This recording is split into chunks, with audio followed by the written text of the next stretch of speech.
Ecdis is a major development in the way modern ships are navigated. It's had as much impact as the arrival of radar or GPS. It hasn't changed the fundamental principles of navigation, but it has changed the way we work, the procedures we follow, and the new skills we have to acquire to use Ecdis.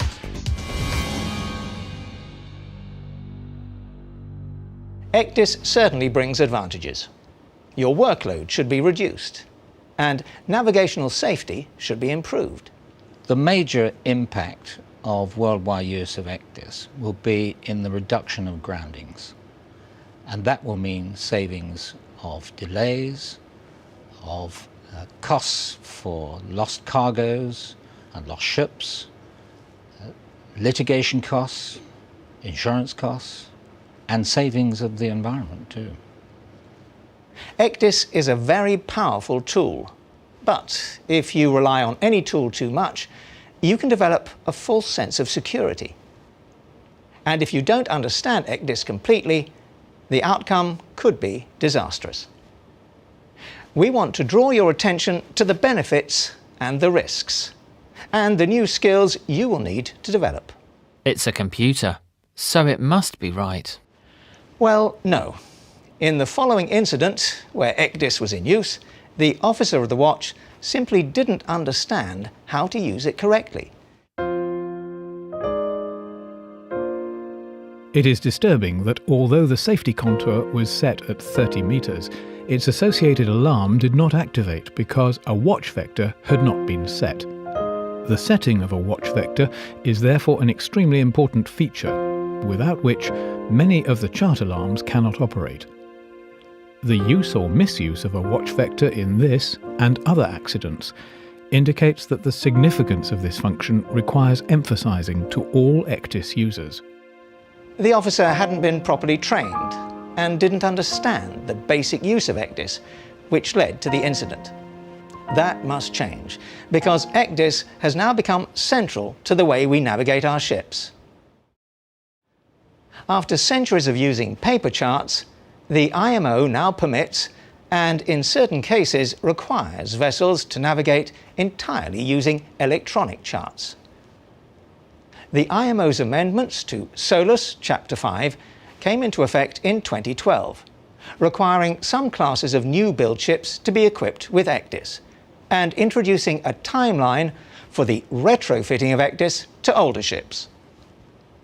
The Manila amendments to the STCW code have updated the regulatory requirements for the mandatory training of officers operating Ecdis. These rules and regulations are further complicated by differing flag state rules regarding the use of Ecdis. Officers and shore-based staff should familiarise themselves with the latest legal requirements for equipment and training if they're not to fall foul of a port state inspector or face legal action in the event of an incident. Of particular concern here are your company's obligations under the ISM code. Although electronic charts have been used alongside paper charts for some time, we're now moving to navigating without the paper chart. Solus Chapter 5 still requires the carriage of other nautical publications in addition to charts: tide tables, notices to mariners, lists of radio signals, and so on. So we're not entirely paperless just yet. But these changes do mean you will need to develop new professional skills. But Ecdis is far more than just the electronic equivalent of a paper chart. The main benefit of Ecdis is that we will have a system that is constantly alert and will always warn us of danger if we use it properly. Let's start from the beginning. What is Ecdis? Ecdis stands for Electronic Chart Display and Information System, and it integrates the systems you use to navigate. It becomes a central part of your bridge routines and procedures. But it needs careful planning and training to understand the risks and gain the benefits of changing from paper charts to electronic navigation. Used correctly, Ecdis improves the safety of navigation. When correctly configured, it offers a significant increase in situational awareness and safety. Used wrongly, it could lead to a major incident. The audio alarm on the electronic chart display and information system, Ecdis, that should have alerted him to the impending danger was inoperative. Further, the master's and other watchkeepers' knowledge of the vessel's Ecdis was insufficient, and therefore no one within the bridge team questioned the absence of the Ecdis audio alarm, or recognised that the system's safety contour setting was inappropriate for the planned voyage. Once again, the operators did not understand how to use Ecdis. The most likely danger in using Ecdis is that if we buy poor kit, or fail to set it up properly, or use poor procedures, then it will lead us into danger. The IMO regulations allow vessels to use Ecdis as the primary means of navigation, provided that the installed Ecdis equipment is type approved. There is an additional type approved Ecdis as a backup or a sufficient portfolio of paper charts. Adequate and up-to-date official electronic navigational charts are installed for the intended passage. The crew have received adequate generic and type-specific Ecdis training. Any additional flag state requirements are met. officers, as well as shore-based staff, must all clearly understand how the rules apply to you personally and to your vessel, how the rules apply to the equipment and procedures you have on board, how the rules are applied by your flag state. The chief officer relied too much on the supposed Ecdis displays and navigated solely according to the computer. A chief officer with such extensive professional experience must have been able to foresee that such action entails extreme risks. Yet again, this incident was caused by operator error. The chief officer thought he was using Ecdis, but he wasn't. It's a computer, so it must be right. Not everything you might think is Ecdis is actually Ecdis. Let's try to make that clearer. An Ecdis terminal may be installed on your vessel, but the equipment itself may not in fact be functioning fully as Ecdis. It all depends on the electronic charts in use. There are two types of electronic charts, raster and vector charts, and it's crucial that you understand the differences between them. The Ecdis on your ship might be loaded with a raster navigational chart or an electronic navigational chart, a vector chart. A raster navigational chart, or RNC, is the simplest type of electronic chart. It's simply an image of a traditional paper chart which has been scanned into a computer. Ecdis can display this scanned raster chart and overlay the ship's position, course and speed. When operating like this, it's referred to as being in RCDS, or raster chart display system mode. Ecdis in RCDS mode can be used as the primary means of navigation as long as there is an appropriate portfolio of up-to-date paper charts in accordance with IMO Circular 207. The exact rules vary, depending on your flag state. There's a very good reason for this restriction. An RNC is purely a flat image of a chart, a photograph. It contains no other information. Ecdis cannot interact with this image, nor can it interrogate it for information. It can only show you where your ship is on the chart image. However, an electronic navigational chart, or ENC, is a vector chart, not just a simple flat image. An ENC is a database, a collection of objects uniquely referenced by their position, such as depths, buoys, lights, and navigational hazards. An ENC is the key to the power of Ecdis. This database of information is loaded into Ecdis to create the detailed, multi-layered chart on your screen. Instead of just an image of a chart, your display shows layers of information that Ecdis has integrated into a complete chart. And that data can be further interrogated to provide warnings, alarms and other valuable functions. Because this information is in layers, you can turn objects on and off and change how objects are displayed so that you and Ecdis know what is in your vicinity. The vector chart, or ENC, is what makes Ecdis such a powerful navigational and safety tool. To satisfy the carriage requirements for Ecdis, your ENCs must be official, and not all are. Official ENCs are vector charts, compliant with the S57 standard and issued by an authorised hydrographic office.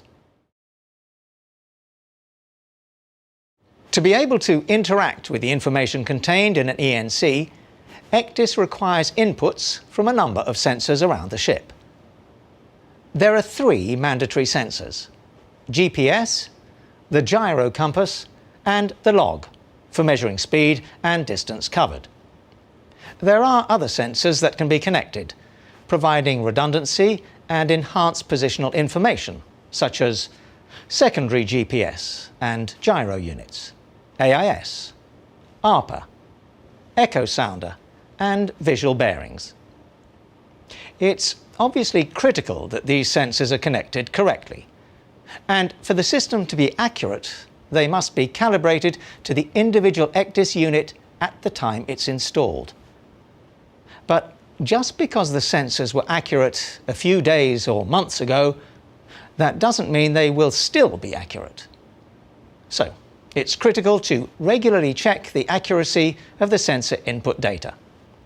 For example, GPS can be checked by taking a visual fix and comparing it to the Ecdis position, thereby confirming that Ecdis is correct. The Radar Information Overlay, RIO, can be compared to the position derived from GPS. The gyro input can be checked by taking the bearing of a distant object. The accuracy of the primary position source can also be checked against the secondary, if fitted. Any errors that are discovered must be investigated and reported immediately to the navigator or master and vessel operator. With information from all these sensors, Ecdis accurately works out the position and speed and heading of your vessel and plots this information onto the chart display. It's a common mistake to think that Ecdis will fail when GPS is lost. Ecdis is, in fact, capable of keeping track of where you are, even over a long period of time, without any input from GPS. Manually plotted position fixes, derived celestially, visually, or from radar, allow it to do this. But you must make them a part of your procedures. They serve not only as a check against GPS errors, but will help you maintain these skills in the event they are needed in an emergency.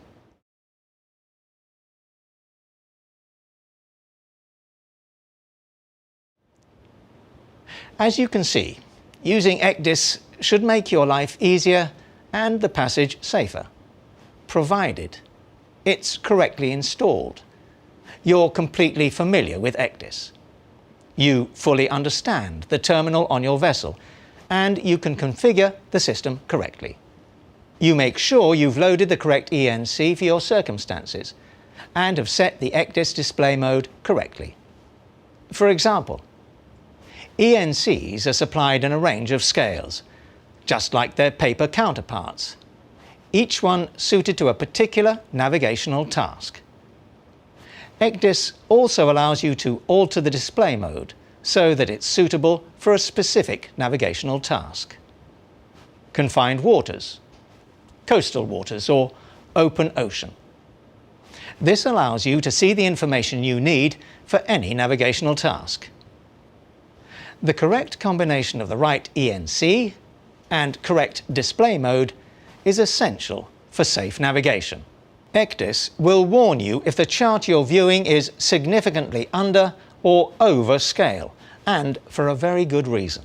An ENC contains a lot of information: depths, contours, coastline, navigational aids, hazards, and so on. So, To prevent clutter on the screen and keep the chart image clear, some details will be omitted when you change the scale of the chart. This is called autofilter, or scamming, short for scale minimum. It prevents too much detail being displayed, cluttering and confusing the chart. But of course, this feature carries a very real risk. If you are viewing a chart at a very different scale from that for which it was intended, or the display is in the wrong mode, important features and details could be omitted on the display. They are still there in the ENC, the vector chart, but may be hidden from your view.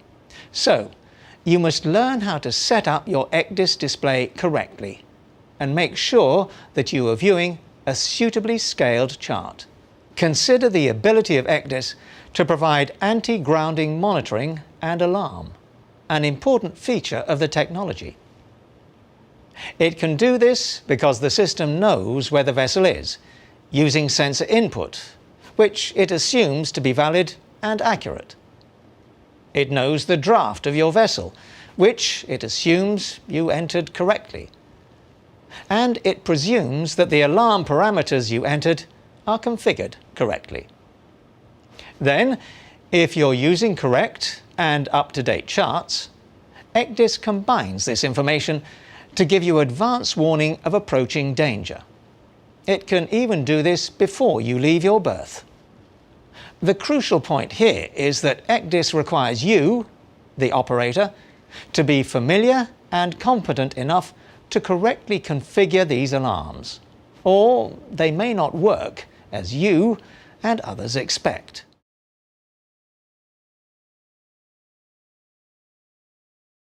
So, now you know a little more about the Ecdis technology you're going to use. But it will also affect how you work, the new procedures you must develop. However knowledgeable you are about Ecdis, and however familiar you are with a specific terminal, you must avoid being over-reliant on one single system like Ecdis. It's a computer, so it must be right. Just because it's a computer doesn't necessarily mean it will always be right. You should always make real-world checks. Maintaining your situational awareness, being aware of where you actually are, confirming that Ecdis is correct, is critical to safe navigation and should become second nature. There's a very real danger of believing that Ecdis is always correct, even when the evidence may suggest otherwise. Ecdis provides a potentially invaluable asset to passage planning. However, there is a danger that many bridge watchkeepers will increasingly trust what is displayed without question. As this case demonstrates, such trust can be misplaced. The need for bridge watchkeepers to remain vigilant and continuously monitor a vessel's position in relation to navigational hazards remains valid, regardless of the electronic aids available. It should become second nature for the officer of the watch to continually compare the vessel's actual position and circumstances with what is indicated by Ecdis, using visual bearings, radar overlay, soundings, or any other means. Looking out of the window is as important as ever. It's not just the technical aspects of Ecdis you should understand, or learning how to use your terminal, its menus and features. You need to fully understand how the navigational routine and bridge procedures are affected by Ecdis. When your bridge becomes paperless, there will be new procedures to learn, which you must practice if they are to become second nature. Your bridge procedures and vessel SMS will be updated by your shore authorities and captain to include Ecdis as the primary means of navigation. These new procedures will include guidance on Ecdis passage planning, updating charts and system software, what to do in the event of an Ecdis failure, training, etc. Make sure that you have read, understood, and most importantly, practiced these procedures. For example, your bridge procedures will give advice on what to do in the event of a sensor input failure. You should not only be aware of the action to take, but have practiced the procedures, so you can respond quickly and competently in an emergency. Regular drills for scenarios such as loss of power to the primary Ecdis terminal will allow you and your bridge team to react swiftly and correctly if a problem occurs, especially in confined waters. Equally important in the bridge procedures will be the routine for the watch handover. This is a critical period, and the incoming and outgoing officers of the watch both need to understand their responsibilities. A checklist kept next to Ecdis can help with this procedure. The incoming officer should consider procedures such as confirming that Ecdis is correct by whatever means are available, ensuring the correct route is loaded and the display setting is correct, verifying the safety depth and contour settings are correct. There are other important checks that need to be carried out during the handover, and you should know what these are on your vessel. And then there's system maintenance. Electronic charts need to be updated in the same way as their paper counterparts. These may be received on a CD-ROM or by email. But however they're delivered, they must be applied to both your primary system and your backup, and recorded as having been applied. Particularly important are temporary and preliminary notices, essential to safe passage planning. Do you know how to do all this? A port state control inspector may ask to see evidence that this has been done. It's not just chart updates that need to be installed. There may be system updates as well. There have been circumstances where some chart details display incorrectly on some types of Ecdis. Like any system, Ecdis sometimes requires a software update by the manufacturer, which must be installed and recorded correctly. The IHO, the International Hydrographic Organization, has produced a set of test data that can be downloaded and used to check that your Ecdis is displaying the latest ENCs correctly. Ecdis, as we've seen, is a very powerful tool, but powerful tools can be dangerous in unskilled hands. Ecdis provides a lot of information to the user, but the user must know how to interpret it correctly. We've looked at the basics of how Ecdis operates and how important the correct type of chart is to its operation. But how does this technology affect the job of navigating your ship? As we've seen, the principles of navigation remain unchanged. Ecdis is just another tool to help the bridge team carry out their work safely and efficiently. But remember, it is only a tool to assist with navigation. It cannot safely navigate the ship by itself, and the officer of the watch should be acutely aware of the risk of over-reliance on one electronic system, of blindly trusting Ecdis just because it's a computer. Follow the new procedures and practice them. The chief officer relied too much on the supposed Ecdis displays and navigated solely according to the computer.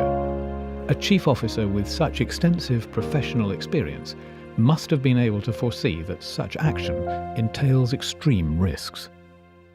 I think the single most important piece of advice I would offer to somebody moving from paper charts to computerized charts is that if you master Ecdis, it will serve you extremely well. But I would never let it lead me anywhere that I had not visited in my brain 6 minutes earlier. Whether you're the officer of the watch or working in the company office, if you're involved with Ecdis, you should be completely familiar with the latest rules and regulations, SOLAS, STCW, and the ISM code, and your flag state requirements. A computer-based navigation information system that, if type approved and loaded with up-to-date official ENCs, meets the IMO requirements for navigation without paper nautical charts. There are two types of charts, ENC and RNC. Only an official ENC fulfills the regulatory requirements and delivers all the Ecdis functions. Ecdis integrates with your ship's navigational and other sensors and their backups. It's critical that the accuracy of these inputs is regularly confirmed. Paperless navigation requires new professional skills and working procedures. Your bridge procedures and your company procedures will now include Ecdis. Make sure you and the rest of your bridge team have read, understood, and implemented these. Remember, Ecdis is about more than just knowing where the menus are. It's about knowing where you are. Good visual fix, Captain. Ecdis is correct.